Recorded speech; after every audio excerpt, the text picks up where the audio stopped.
کہانی کچھ اس طرح سے شروع ہوتی ہے کہ ایک عورت جس کا نام منجو ہوتا ہے اسے ایک قتل کے جرم میں عمر قید کی سزا سنا دی جاتی ہے۔ وہ جیل میں اپنی سزا کاٹ رہی ہوتی ہے جہاں ہر دن اس کے لیے ایک نئی آزمائش ہوتا ہے۔ اسی جیل میں ایک خطرناک اور بااثر مجرم کیشیف بھی موجود ہوتا ہے جس کا تعلق ایک طاقتور پس منظر سے ہوتا ہے۔ ایک دن اس کی نظر جیل میں موجود ایک معصوم لڑکی پر پڑتی ہے جو ایک معمولی اور جھوٹے مقدمے میں جیل آئی ہوتی ہے۔ کیشیف اس لڑکی کو اپنی ہوس کا نشانہ بنانے کی کوشش کرتا ہے۔ یہ سب دیکھ کر منجو برداشت نہیں کر پاتی اور اس لڑکی کو بچانے کے لیے وہ کیشیف کو قتل کر دیتی ہے۔ قتل کے بعد صورتحال مزید پیچیدہ ہو جاتی ہے لیکن جیل کا ایک گارڈ جو منجو سے محبت کرتا ہوتا ہے اس کی مدد کرتا ہے۔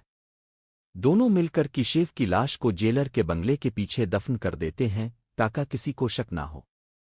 دوسری طرف پولیس اس قتل کی تفتیش شروع کر دیتی ہے اور آہستہ آہستہ شواہد منجو کی طرف اشارہ کرنے لگتے ہیں۔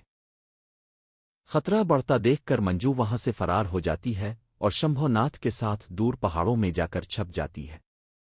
کہانی کے آخر میں ایک زبردست موڑ آتا ہے جب یہ انکشاف ہوتا ہے کہ منجو کو پھنسانے والا دراصل وہی جیلر پرکاش ہوتا ہے۔ آخرکار منجو اور شمبھو ناتھ سچ سامنے لے آتے ہیں اور جیلر کو مجرم ثابت کر کے قانون کے حوالے کر دیتے ہیں۔